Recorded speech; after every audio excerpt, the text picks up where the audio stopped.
স্বাগত নিউজ 24 চট্টগ্রাম প্রতিদিনে। সাথে আছি আমি জান্নাতুল সাদিয়া। এবারে বিস্তারিত সংবাদ। বাংলাদেশের পণ্যে যুক্তরাষ্ট্র পারস্পরিক শুল্ক ৩৫% থেকে কমিয়ে ২০% করায় আবারও ঘুরে দাঁড়াচ্ছে বাংলাদেশের পোশাক খাত। চট্টগ্রামের গার্মেন্টসে আনাগোনা বেড়েছে বায়ারদের, আশার আলো জাগছে গার্মেন্টস উদ্যোক্তাদের। ইতোমধ্যে বেড়েছে অর্ডারও, চলে পুরো দমে কাজ। আবু জাবেদের ছবিতে চট্টগ্রাম থেকে নয়ন বড়ুয়া জয়ের রিপোর্টে বিস্তারিত। চট্টগ্রামের গার্মেন্টসে যেন আবারও বায়াতদের আনাগোনা। এই শিল্পের উদ্যোক্তাদের হতাশা কেটে যেন দেখছে নতুন করে সম্ভাবনা। প্রযুক্তি ও শ্রমের সহজলভ্যতার কারণে বাংলাদেশ পোশাক রপ্তানিতে এগিয়ে থাকলেও সম্প্রতি যখন বাংলাদেশের উপর যুক্তরাষ্ট্র ৩৫% শুল্ক আরোপ করেন, তখন ভারতের বাজার বাংলাদেশের চেয়ে এগিয়ে যায়। হতাশা নেমে আসে বাংলাদেশের গার্মেন্টস শিল্পে।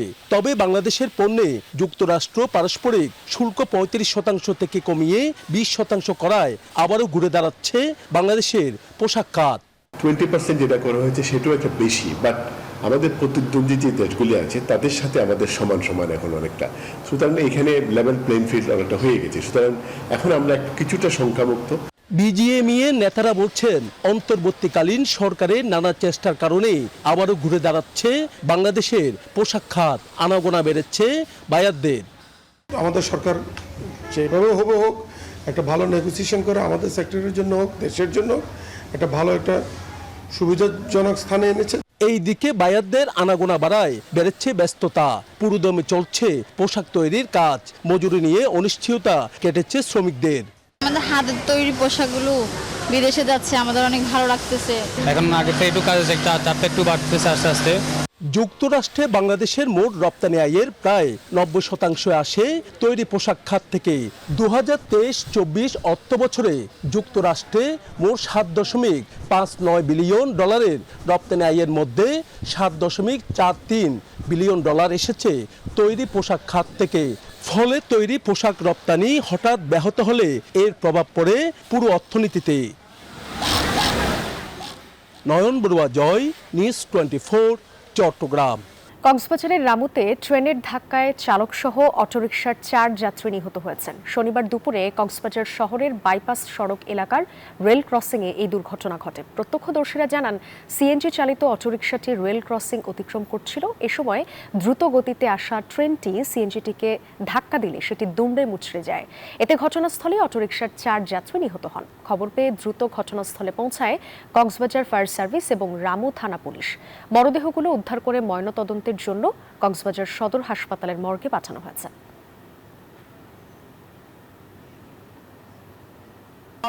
একটা সিএনজি আসার সময় রেলটা ওখানে গেটম্যান ছিল না, সেই জন্য দুর্ঘটনা ঘটছে আর কি। 4 জনের মতো হয়েছে, ড্রাইভার সহ। কক্সবাজার থেকে এ বিষয়ে আরও খবর জানাতে যুক্ত হচ্ছেন সহকর্মী ইরফানুল হাসান। ইরফান, মর্মান্তিক এই দুর্ঘটনা সম্পর্কে একটু জানতে চাই, কি আপডেট আছে? আর মরদেহগুলো তো এখন হাসপাতালে, এসব মরদেহ আসলে স্বজনদের কাছে হস্তান্তরের ব্যাপারে কোনো তথ্য আছে কিনা জানাবেন।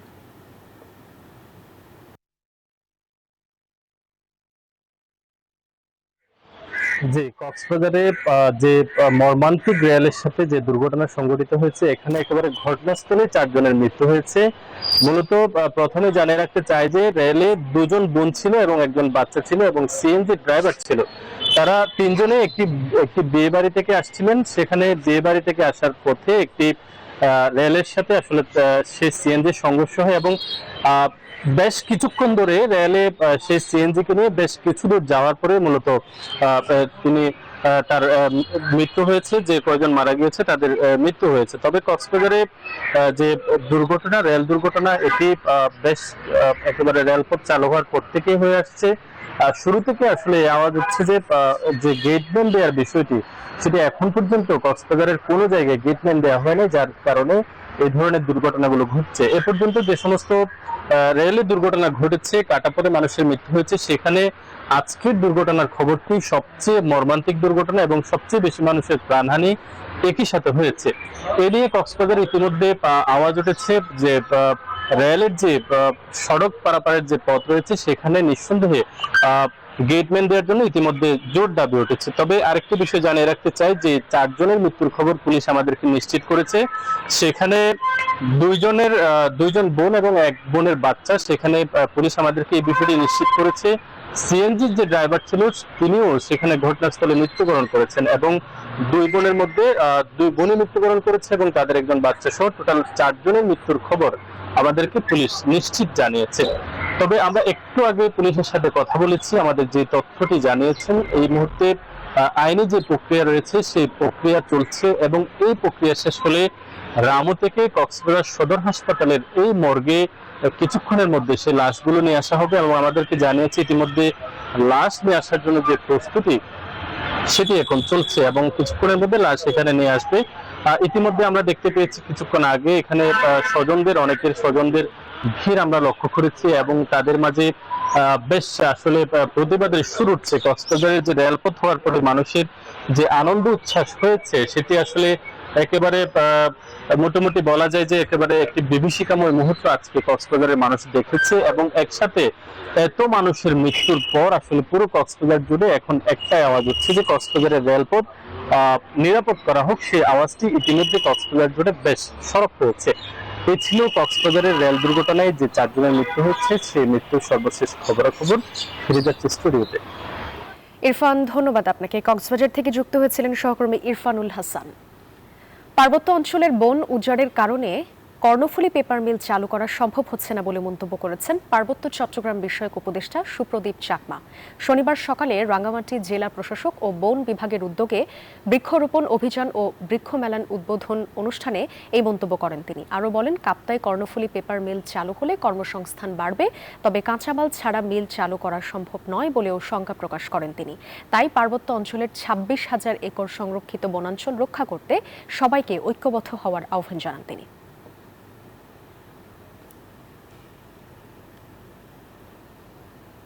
আমাদের দেশে কি একটা বাস দাঁড়ানো আছে যে আমরা পেপার মিলটা চালু করবো? পেপার মিল চালু করার কোনো স্কোপ নাই আমাদের আর। কিন্তু এই পেপার মিলটা চালু না করলেও নয়, কিছু তো কর্মসংস্থান হবে। তো এটা বলতে গিয়ে আমি শুধু এই জিনিসটাই বলি, আপনারা বলতেছিলেন যে আপনাদের এত পার্সেন্ট এটা বলার দরকার নাই। আমি শুধু রিকোয়েস্ট করবো বন বিভাগকে, বন বিভাগ কিন্তু কোনো অংশে কম দায়ী না এই অঞ্চলে অথবা এই দেশে গাছপালা নিধনের জন্য। আপনাদের কিছু দায়িত্বভার নিতে হবে, দায়িত্ব নিতে হবে। কেন এরকম হয়েছে? শাহবাগে জুলাই যোদ্ধাদের পক্ষে বিপক্ষে মারামারির ঘটনায় ব্যথিত ও আহত হয়েছেন বলে জানিয়েছেন বিএনপির যুগ্ম মহাসচিব শহীদ উদ্দিন চৌধুরী অ্যানি। শনিবার দুপুরে লক্ষ্মীপুর সদর উপজেলার লাহারকান্দি ইউনিয়ন বিএনপির প্রতিনিধি নির্বাচনী সভায় প্রধান অতিথির বক্তব্যে তিনি এই কথা জানান। লাহারকান্দি ইউনিয়নের চাঁদখালী এ রব উচ্চ বিদ্যালয় মাঠে এই সভার আয়োজন করা হয়। রাজনৈতিক দল ও নেতৃবৃন্দকে ঐক্যের আহ্বান জানিয়ে জেলা বিএনপির আহ্বায়ক শহীদ উদ্দিন চৌধুরী অ্যানি আরও বলেন, রাজনৈতিক দলগুলো যদি ঐক্যবদ্ধ না হয় তাহলে আমাদের জন্য বিপদ আছে। এ সময় ঐক্যবদ্ধভাবে গণতন্ত্রের ভিতকে শক্তিশালী করার আহ্বানও জানান তিনি।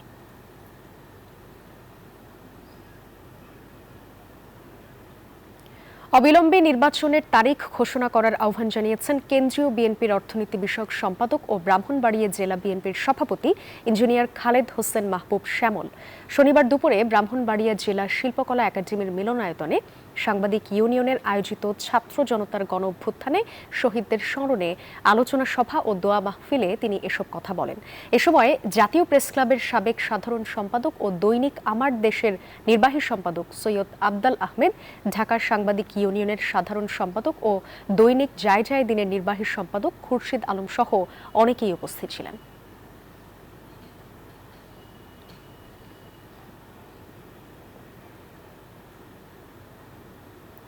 চট্টগ্রাম প্রতিদিনের সংবাদে নিচ্ছে একটা বিরতি, সাথেই থাকুন। স্বাগত নিউজ 24 চট্টগ্রাম প্রতিদিনের সংবাদে। কুমিল্লা, হোমনা, মেঘনা নির্বাচনী আসন পুনর্বহালের দাবিতে সংবাদ সম্মেলন করেছে মেঘনা উপজেলা বিএনপি। দুপুরে উপজেলার মানিকারচর বাজারে উপজেলা বিএনপির আয়োজনে দলের অস্থায়ী কার্যালয়ে এই সংবাদ সম্মেলন অনুষ্ঠিত হয়। এ সময় কুমিল্লা বিএনপির বিভাগীয় সাংগঠনিক সম্পাদক অধ্যক্ষ মোহাম্মদ সেলিম ভূঁইয়া বলেন, নির্বাচন কমিশন যাচাই বাছাই ছাড়াই শুধুমাত্র ভোটার তালিকা হিসেব করে সীমানা নির্ধারণ করেছে, যা অযৌক্তিক। হোমনা, মেঘনা, কুমিল্লা 2 আসন পুনর্বহাল না রাখা হলে আগামী 10 আগস্ট ঢাকা চট্টগ্রাম মহাসড়ক অবরোধের ঘোষণা দেন।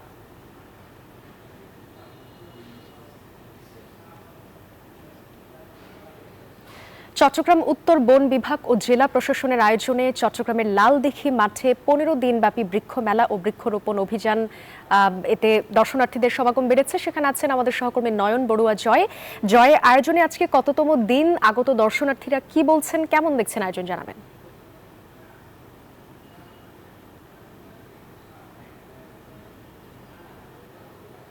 সাদি, আপনাকে দেখতে পাচ্ছেন যে বৃক্ষ মেলায় আমরা দেখতে পাচ্ছি নানা রকমের বৃক্ষের সমাহার।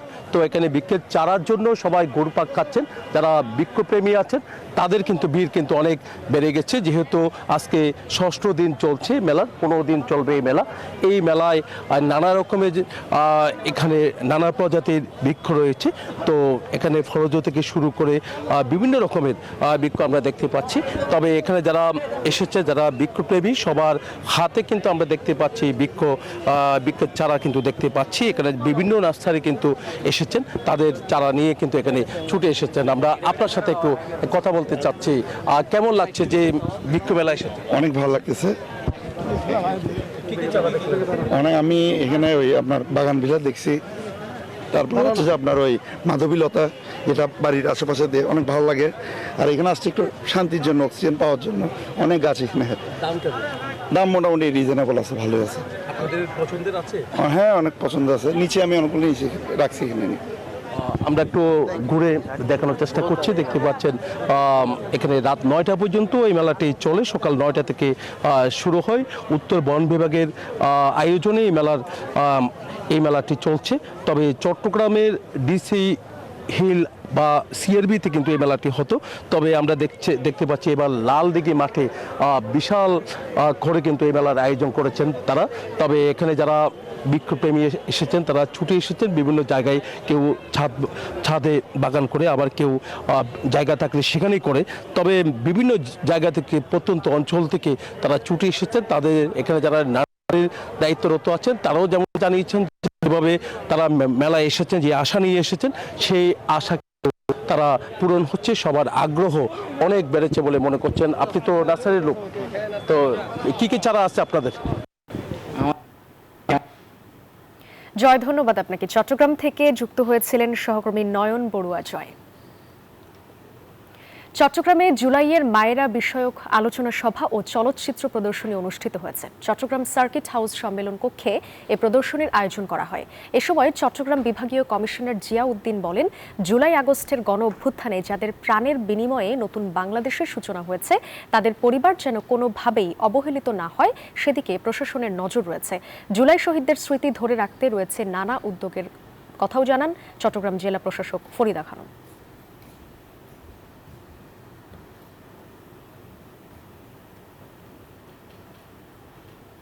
খাগড়াছড়িতে Bangladesh red crescent society Khagrachari ইউনিটের কার্যনির্বাহী কমিটির প্রথম সভা অনুষ্ঠিত হয়েছে। শনিবার সকালে খাগড়াছড়ি রেড ক্রিসেন্ট ভবনের সম্মেলন কক্ষে এই সভার আয়োজন করা হয়।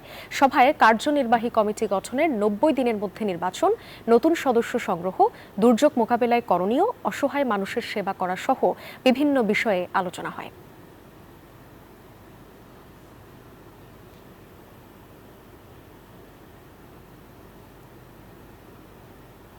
রাঙামাটি জাতীয়তাবাদী পেশাজীবী পরিষদের পরিচিতি সভা অনুষ্ঠিত হয়েছে। শনিবার দুপুর 12টায় রাঙামাটি জেলা বিএনপির কার্যালয়ে এই সভার আয়োজন করা হয়। এ সময় বক্তারা বলেন, আওয়ামী লীগের সময়ে পেশাজীবীদের অস্তিত্ব ধ্বংস হয়েছে। আওয়ামী লীগ, ছাত্রলীগ ও তাদের অঙ্গ সংগঠন ছাড়া অন্য কেউ সরকারি চাকরিতে প্রবেশের সুযোগ হয়নি বলে অভিযোগ করেন তারা। ফলে দেশের মানুষের আস্থা এখন বিএনপির ওপর বলে মনে করেন বক্তারা।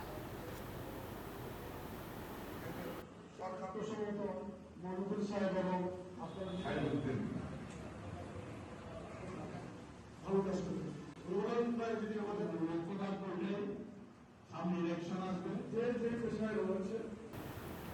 6 বছরেও শেষ হয়নি কক্সবাজার সদরের ভারুয়াখালী সেতুর নির্মাণ কাজ। ফলে 8 কিলোমিটার দূরত্বের কক্সবাজার শহরে যেতে হয় 26 কিলোমিটার ঘুরে। স্থানীয় সরকার প্রকৌশল অধিদপ্তর বলছে আগামী ডিসেম্বরে শেষ হতে পারে সেতু নির্মাণ কাজ। ইরফানুল হাসানের তথ্য ও চিত্রে ডেস্ক রিপোর্ট। কক্সবাজার সদরের ভুরুয়াখালীর দক্ষিণ পশ্চিম প্রান্তে তেতইয়ে খালের উপর ভুরুয়াখালী খুরুশকুল সংযোগ সেতুতে আটকে গেছে প্রায় লক্ষাধিক মানুষের স্বপ্ন। 2019 সালে সেতুটির নির্মাণ কাজ শুরু হলে আশায় বুক বাঁধে এই অঞ্চলের মানুষ। কাজ শুরুর দীর্ঘ 6 বছর অতিবাহিত হলেও এখনো 70% কাজ শেষ হয়নি। ফলে কক্সবাজার শহরে যেতে পাড়ি দিতে হচ্ছে 18 কিলোমিটার অতিরিক্ত পথ। এখানে যিনি ঠিকাদার, এখানকার যারা কর্তৃপক্ষ আছেন, ওনাদের যে হারে যেভাবে লোকবল নিয়োগ দেওয়া দরকার সেখানে তারা সেভাবে দিচ্ছে না। ক্ষমতা আর জনপ্রতিনিধিদের পালাবদল হলেও বাড়েনি কাজের গতি। দ্রুত গতিতে কাজ করা দরকার, যাতে ভারতের মানুষের সেই কাঙ্ক্ষিত স্বপ্নটা পূরণ হয়ে যায় এবং যাতায়াতের ক্ষেত্রে একটু সহজ হয়ে যায়, যেটা ভারতের সমস্ত মানুষই প্রত্যাশা করে। স্থানীয় সরকার প্রকৌশল অধিদপ্তর বলছে ডিসেম্বরের মধ্যে কাঠামোগত কাজ শেষ হবে। আগামী বছরের মার্চ এপ্রিলের দিকে সেতুটি চলাচলের উপযোগী হবে। ডিসেম্বরের মধ্যে আমাদের স্ট্রাকচারাল কাজ শেষ হবে ইনশাআল্লাহ। এর মধ্যে অ্যাপ্রোচের কাজটা যদি সাইমালটেনিয়াসলি করতে পারি তাহলে হয়তো আর 2-3 মাস বেশি লাগতেও পারে আর কি। 36 কোটি টাকা ব্যয় ধরা এই সেতুটির প্রকল্প বাস্তবায়নের দায়িত্বে আছে ঠিকাদারি প্রতিষ্ঠান তমা construction O messrs M A Zaher JV. Desk report, news 24। খাগড়াছড়ির পাহাড়ের চূড়ায় করলা চাষ করে ভাগ্য বদলেছেন এক কৃষি উদ্যোক্তা। তার সফলতা এখন অনুপ্রেরণা পাহাড়ি কৃষকের। কৃষি অর্থনীতির সম্ভাবনা ছড়িয়ে পড়ছে পাহাড় জুড়ে। প্রশিক্ষণ দেওয়া সহ সব ধরনের সহযোগিতা দিয়ে কৃষকের পাশে থাকতে চায় কৃষি বিভাগও। জহুরুল আলমের তথ্যচিত্র, ডেস্ক রিপোর্ট। উঁচু পাহাড়ে বাঁশের দেয়া ঝাড়ে সারি সারিভাবে ঝুলছে সবুজ করলা। উঁচু পাহাড়ে উন্নত জাতের এই করলা চাষ করে তাক লাগিয়ে দিয়েছেন খাগড়াছড়ি সদর উপজেলার সদর ইউনিয়নের গামারিঢালার কৃষি উদ্যোক্তা আরিফ শেখ। নিজ উদ্যোগ, কঠোর পরিশ্রম ও উদ্ভাবনী চিন্তার মাধ্যমে করলার চাষ করেছেন তিনি।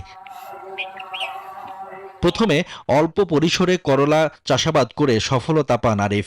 পরে পাহাড়ের চূড়ার টিলায় বাণিজ্যিক পদ্ধতিতে চাষাবাদ শুরু করেন। ফলনও ভালো হয়েছে। এরই মধ্যে বিক্রি করেছেন 500 কেজি করলা। প্রতি কেজি করলার দাম পাচ্ছেন 90 টাকা করে। প্রথমবার হালকা অল্প করে চাষ করি, তো দেখি যে ভালোই লাভবান আশা করা যায়। তো পরবর্তীতে আমি বাণিজ্যিক আকারে বেশি করে লাগাইছি আর কি। পাহাড়ের চূড়ায় করলা উৎপাদনে আরিফের সাফল্যে অনুপ্রাণিত হচ্ছেন এলাকাবাসী। এই বাগানটা দেখে আমার নিজেরও একটা ইচ্ছে জাগছে, আমি এরকম একটা পাহাড়ে তিত করলা বাগান গড়ে তোলার জন্য চেষ্টা করব। আরিফ ভাই যদি সরকারি কোনো প্রশিক্ষণ পায়, সামনে আরো বড় করে চাষ করতে পারবে। পাহাড়ি জনপদের কৃষককে প্রশিক্ষণ দেয়া সহ কৃষি উপকরণ দিয়ে সহযোগিতা করার আশ্বাস কৃষি বিভাগের। আমরা কৃষকদেরকে বিভিন্ন শাকসবজির বীজ দিয়ে থাকি এবং তাদের বসত বাড়িটা যেন একটা সত্যিকারের সবজি বাগান হয়, পুষ্টি বাগান হয়, সেই বিষয়ে তাদেরকে আমরা কিন্তু প্রশিক্ষণের ব্যবস্থা করে থাকি। সরকারি পৃষ্ঠপোষকতা ও কৃষি বিভাগের সহায়তা পেলে পাহাড়ে করলা চাষাবাদের ব্যাপক সম্ভাবনা আছে বলে জানান উদ্যোক্তা আরিফ। Desk report, news 24। এই ছিল নিউজ 24 চট্টগ্রাম প্রতিদিনের সংবাদে। আরো সংবাদ ও বিশ্লেষণ জানতে ভিজিট করুন news24bd.tv। সাথে থাকার জন্য ধন্যবাদ সবাইকে।